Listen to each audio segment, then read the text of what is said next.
হিন্দু ধর্মের সঙ্গে BJP, RSS, Suvendu Adhikari, Dilip ঘোষদের কোনো সম্পর্ক নেই। এরা হিন্দু ধর্মের কলঙ্ক।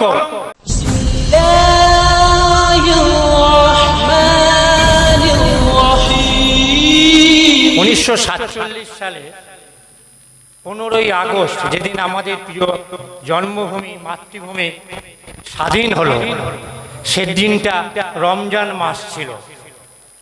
রমজান মাসের মধ্যেই ভারতবর্ষ ব্রিটিশ সাম্রাজ্যবাদের আওতা থেকে, অধীন থেকে মুক্তি লাভ করেছিল। স্বাধীনতা দিবসের 3 দিন বাদে 18ই আগস্ট 1947, 18ই আগস্ট ঈদ উৎসব ছিল। আপনাদের এই ইতিহাস জানলে ভালো লাগবে। এই জন্যই যারা আপনাদের মধ্যে কেউ কেউ ঈদের নমাজে, আমি মানবাধিকার কর্মী, সত্যি কথা বলতে, ইতিহাস বলতে আমার বিন্দু বিসর্গ আটকায় না। তা আপনার পছন্দ হলে ভালো, না পছন্দ হলে কিছু করার নেই। যারা ঈদের নমাজে রাজ্যের মাননীয় মুখ্যমন্ত্রীর উপস্থিতিকে কটাক্ষ করেন, কেউ কেউ মমতাজ বেগম বলে কটাক্ষ করেন, তাদের উদ্দেশ্যে বলি, ইতিহাসের পাতা একটু উল্টে দেখে নেবেন। 1947 সালের 18ই আগস্ট কলকাতার ঈদের যে নামাজ মোহামেডান মাঠে হয়েছিল, প্রায় 5 লক্ষ মানুষ উপস্থিত হয়েছিলেন। সেই নামাজের অনুষ্ঠানে জাতির জনক মহাত্মা গান্ধী উপস্থিত ছিলেন। জাতির জনক মহাত্মা গান্ধী, আমি যে এলাকায় থাকি কলকাতার বেলেঘাটা, সেই বেলেঘাটার হায়দার মঞ্জিলে তিনি বেশ কিছুদিন ধরে ওই সময় ছিলেন। হায়দার মঞ্জিলে, সে হায়দার মঞ্জিল থেকে তিনি ঈদের নামাজে অংশগ্রহণ করার জন্য জাতির জনক মোহনদাস করমচাঁদ গান্ধী উপস্থিত হয়েছিলেন। অল্প বক্তৃতা করেছেন, আমি তার বিস্তারিত যাব না। মাতিন সাহেব বলেছেন ছুঁয়ে ছুঁয়ে যাওয়া, তাই মহাত্মা গান্ধী যে কথাটা বলেছিলেন তার বক্তব্যের শেষ কথা তিনি বলেছেন, প্রায় 5 লক্ষ 6 লক্ষ মানুষ উপস্থিত হয়েছেন। ওই দেশভাগের নানা তিক্ততা, নানা বেদনা সত্ত্বেও হাজার হাজার কংগ্রেস কর্মী, মুসলিম লীগের কর্মী, কংগ্রেস সেবা দলের হিন্দু কর্মীরা সেই সভায় উপস্থিত ছিলেন, ঈদের নামাজে উপস্থিত ছিলেন। মহাত্মা গান্ধী বক্তৃতা শেষ করেছিলেন যে আমি জীবনে আজকের যে দৃশ্য দেখলাম, এই অসংখ্য মানুষ যেখানে কংগ্রেস সেবা দল, মুসলিম লীগ এবং অগণিত হিন্দু মুসলমান নামাজে অংশগ্রহণ করেছেন, যে দৃশ্য আমি দেখলাম, আমি জীবনে আর কোনোদিন এই দৃশ্য ভুলতে পারবো না। ফলে গান্ধীজিকে হত্যা করেছে কারা সবাই জানেন। গান্ধীজিকে হত্যা করেছেন আরএসএস।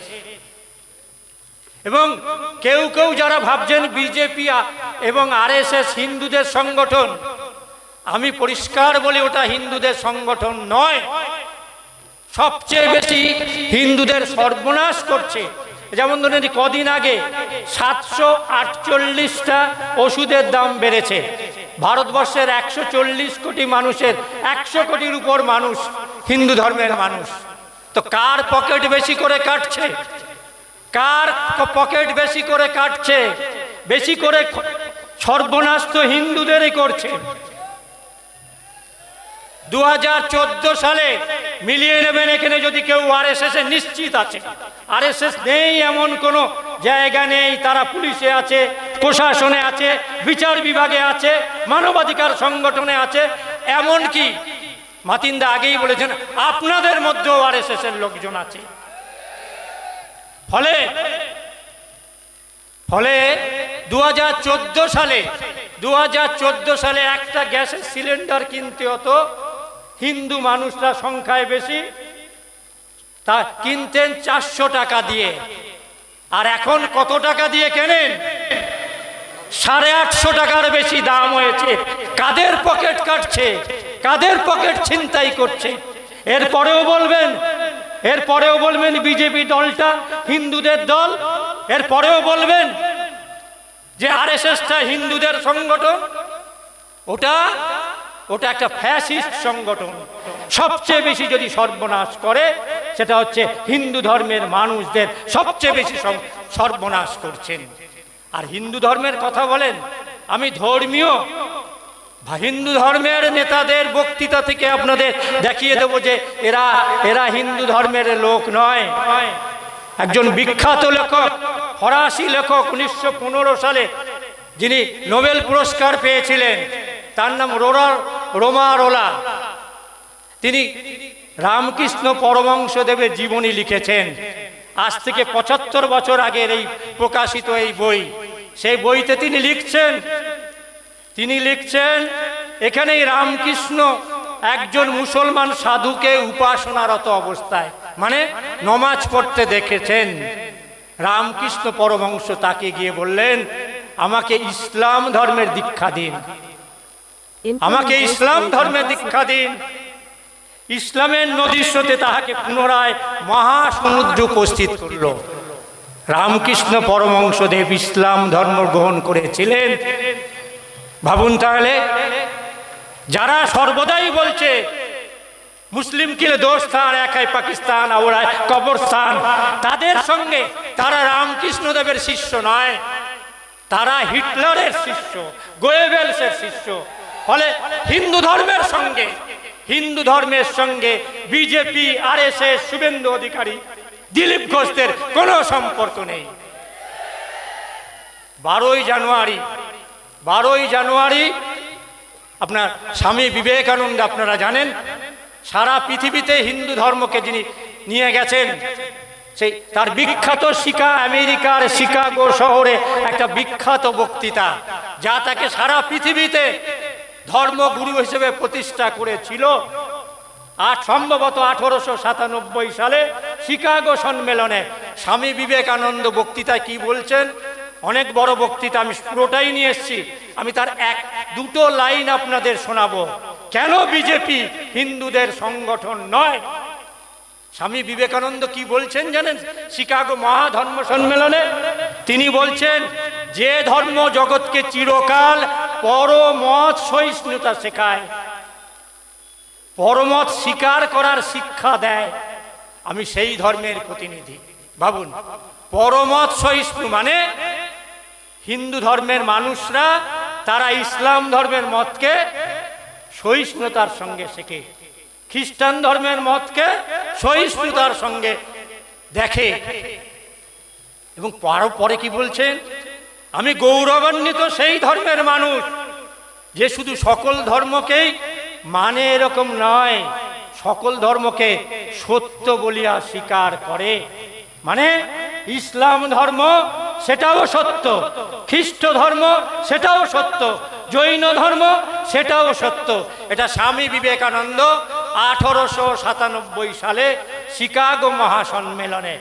শিকাগো মহাসম্মেলনে গিয়ে তিনি কথা বলেছেন। এই মানদণ্ড, এই পাল্লা বাটকারায় যদি আপনি দেখেন, তাহলে মনে হবে দিলীপ ঘোষ, মনে হবে সুকান্ত মজুমদার, মনে হবে শুভেন্দু অধিকারী, এরা হিন্দু ধর্মের মানুষ, এরা হিন্দু ধর্মের কলঙ্ক। ফলে তারা কোথায় কি বললো, এমএলএ কে ছুঁড়ে ফেলে দেবো ইত্যাদি বললে আপনারা কখনোই মনে করবেন না যে ওটা একটা ধর্মের কথা, ওটা একটা রাজনীতির কথা। এই রাজনীতি, এবং ওরা জানে সারা ভারতবর্ষের মধ্যে বাংলার মানুষ বারবার এই বিদ্বেষ, ঘৃণাকে রুখে দিয়েছে। তাই বাংলা দখল অনেক আগে থেকেই পরিকল্পনা করেছে। আপনারা জানেন এইসব ঘটনার অনেক আগে মাতিনদা বলছিলেন, আমি আজ থেকে 12 বছর আগে বলেছিলাম। মাতিনদা এটা বললেন যে হ্যাঁ, ধরুন মোহন ভগবত সে পশ্চিম বাংলায় 10 দিন এসেছিলেন, কোন রাজ্যে এতদিন মোহন ভগবত থাকে না। কি ষড়যন্ত্র করে গেছে আমরা জানি না, কিন্তু অতীতে যে ষড়যন্ত্র করেছেন তার প্রমাণ এই যে মুশরিফ আইজি ছিলেন মহারাষ্ট্র পুলিশের, তার লেখা বইতে দেখবেন, সেখানে বলছেন। এবং এই যে মেলেগাঁও বিস্ফোরণ, মক্কা মসজিদে বিস্ফোরণ ঘটাও, মুসলমানরা মরবে, এবং মুসলমানদেরই গ্রেপ্তার করা হবে। সেই যে ষড়যন্ত্র, সেই ষড়যন্ত্রে 4 জন সর্বোচ্চ নেতা উপস্থিত ছিলেন। তার মধ্যে 1 নম্বর অসীমানন্দ, 2 নম্বর ছিলেন মোহন ভগবত।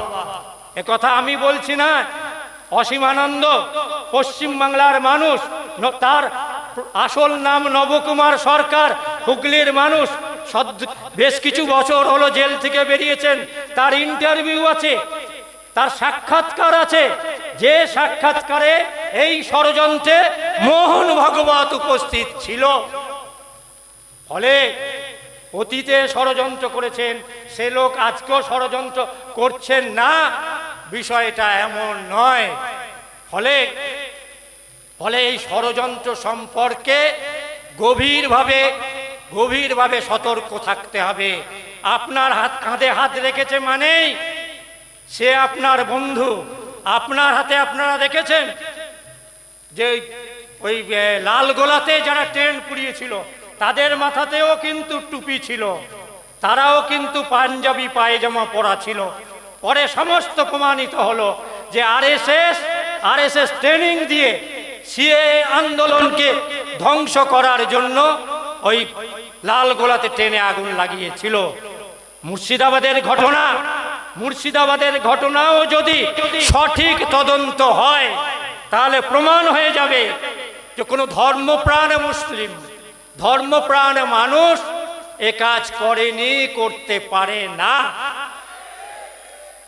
ফলে আমি আবারও বলবো, ওরা বারবার করে এইসব কথা বলছেন, ওরা টেনে আনছেন ঔরঙ্গজেব নিয়ে মিথ্যা প্রচার করছেন। আপনারা যারা এখানে অনেকেই আছেন মাদ্রাসার ছাত্র, তারা ইন্টারনেটে এমনভাবে ঔরঙ্গজেবকে প্রতিষ্ঠা করার চেষ্টা করছেন যেন মনে হচ্ছে তিনি এখন 300 কত বছর আগে তিনি মারা গেছেন, মনে হচ্ছে যেন তিনি এখন বিরোধী দলনেতা, তাকে টার্গেট করা হচ্ছে। আমি বলবো এইসব মিথ্যাচারের জবাবও আপনাদের খুঁজে বার করা। ঔরঙ্গজেবের শেষ চিঠি, সেই শেষ চিঠির 2 নম্বরে দেখবেন তিনি লিখছেন যে আমার মৃত্যুর পরে আমি টুপি সেলাই করে যে টাকা জমিয়েছি তার থেকে 4 টাকা 2 আনা, ভাবেন ভারত সম্রাট, এই আজকের ভারতবর্ষ চেয়ে মোগল সাম্রাজ্য অনেক বিস্তৃত, ওদিকে আফগানিস্তান থেকে ওদিকে মায়ানমার পর্যন্ত এত বড় সাম্রাজ্যের যিনি সম্রাট, সেই সম্রাটের সমাধির খরচ রাজকোষ থেকে হয়নি। তিনি টুপি সেলাই করে যে টাকা রেখেছিলেন 4 টাকা 2 আনা, এই 4 টাকা 2 আনা খরচ করা হবে তার ওই কবর দেবার জন্য, ইংরেজিতে বলে ফিউনারাল সারিমনি, অন্ত্যেষ্টিক্রিয়ার জন্য, মানে কবরের জন্য খরচ করার জন্য। আর তিনি কোরআন হাতে লিখে নকল করে 350 টাকা রোজগার করেছিলেন, বলেছিলেন এই টাকা ফকিরদের মধ্যে বিলিয়ে দেওয়া হবে। সেই ঔরঙ্গজেব সম্পর্কে এমন কুৎসিত, এমন মিথ্যা কথাবার্তা ধারাবাহিকভাবে বলে যাচ্ছে। হ্যাঁ, এটা ঘটনা, আজকে বিস্তারিত বলবো না, খালি একটা ঘটনা আপনাদের বলবো। যারা এই মিথ্যাচার করছেন তাদের মুখের উপর বলতে হবে, উজ্জয়িনী দক্ষিণ ভারতের যখন ঔরঙ্গজেব উজ্জয়িনী দখল করে, উজ্জয়িনীতে আমরা হিন্দুরা উজ্জয়িনী মহাকালেশ্বর মন্দির দেখতে যাই। মানে মহাকালেশ্বর মানে শিবের মন্দির, সেই মন্দিরে একটা প্রদীপ জ্বলে, সেই প্রদীপটা ঘি, প্রতিদিন 4 কেজি ঘি লাগে। উজ্জয়িনী যখন দখল করলেন, উজ্জয়িনীর হিন্দু রাজা ছিলেন, রাজকোষ থেকেও টাকা দেয়া হলো। যখন উজ্জয়িনী দখল হলো তখন অনেকেই মাথায় হাত দিয়ে বসেছেন যে কোথা থেকে টাকা আসবেন। কয়েকদিনের মধ্যে দিল্লি থেকে ঔরঙ্গজেব ফরমান জারি করে পাঠালেন এবং লিখলেন যে মহাকালেশ্বরের মন্দিরের সমস্ত খরচ ইনক্লুডিং, মানে ওই প্রদীপের যে 4 কেজি করে ঘি, তার সমস্ত দায় মোগল দরবার থেকে, মোগল সাম্রাজ্যের দরবার থেকে দেয়া হবে। এহেন সম্রাট, ধর্মনিরপেক্ষ সম্রাট, সেই ধর্মনিরপেক্ষ সম্রাটকে তারা কলঙ্কিত করছেন, আসলে তিনি ইসলামে বিশ্বাস করেন দেখে। এবং এটা ঘটনা, এটা ওই আরএসএস শুনলে খুশি হবে যে ঔরঙ্গজেব মসজিদও ভেঙেছিলেন, গোলকুন্ডার মসজিদ ঔরঙ্গজেব ভেঙে দিয়েছিলেন। কেন জানেন? ইসলাম বিরোধিতার জন্য। কিরকম জানেন? গোলকুন্ডার শাসক ট্যাক্সের টাকা, জনগণের ট্যাক্সের টাকা এনে দিল্লিতে খালি খবর পাঠাচ্ছে যে কোনো টাকা উঠছে না। মসজিদের তলায় জনগণের থেকে সংগৃহীত টাকা লুকিয়ে রেখেছিল।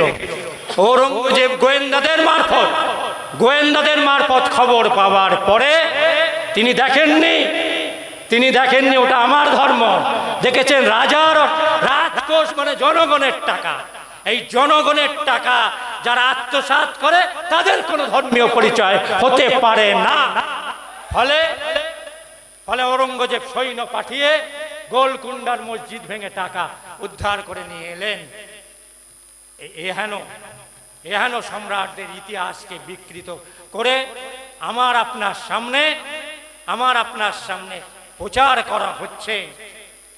আর শেষ করব, যারা বলছেন এই ওয়াকফ এটা খালি মুসলমানদের লড়াই, আমি বলি আপনাদের এই লড়াই শুধু আপনাদের লড়াই নয়। আসলে ভারতবর্ষের সংবিধান, মুসলমানরা মক্তব, মসজিদ, কবরস্থান এটা কোনো প্রধানমন্ত্রীর দয়ায় পায়নি। ভারতবর্ষের সংবিধান বাবা সাহেব আম্বেদকর প্রণীত সংবিধান 26 নম্বর অনুচ্ছেদ মৌলিক অধিকারে পরিষ্কার বলা আছে, ধর্মাচরণ, ধর্মীয় প্রতিষ্ঠান রক্ষা করা, প্রচার করা, ধর্ম শিক্ষা দেয়া, এটা ভারতবর্ষের সংবিধান দিয়েছে। ফলে এই আক্রমণ, কেউ যদি মনে করেন এই আক্রমণ মুসলমানদের উপর, আমি তাদের সঙ্গে একমত হতে পারবো না। আমি বলবো এই আক্রমণ ভারতবর্ষের সংবিধানের উপর আক্রমণ, ভারতবর্ষের গণতন্ত্রের উপরে আক্রমণ। এবং আপনারাই একা নন, এই ওয়াকফ আইন পাশ হওয়ার পর দিনই খ্রিস্টানদের কত জমি আছে, 17 কোটি একর খ্রিস্টানদের জমি আছে, তাদের জমি পর্যন্ত কেড়ে নেওয়ার ব্যবস্থা হচ্ছে। ফলে খ্রিস্টানরা আক্রান্ত। ভারতবর্ষের 8% আদিবাসী মানুষ, তাদের ধর্ম সারানা ধর্ম, এ ধর্ম ওরা স্বীকার করে না। ফলে এই আক্রমণ ভারতবর্ষের সংবিধানের উপর আক্রমণ। আজকে ওয়াকফের লড়াই সংবিধান বাঁচানোর লড়াই, ওয়াকফের লড়াই দেশ বাঁচানোর লড়াই। নারে তাকবীর, নারে তাকবীর। এই দেশ বাঁচানোর লড়াইতে নরেন্দ্র মোদীদের, অমিত শাহদের, দিলীপ ঘোষদের, সুকান্ত মজুমদারদের পরাজয় এবং ভারতবর্ষের সংবিধান এবং ভারতবর্ষের গণতান্ত্রিক পরিবেশের জয়, এই দুটোই সুনিশ্চিত।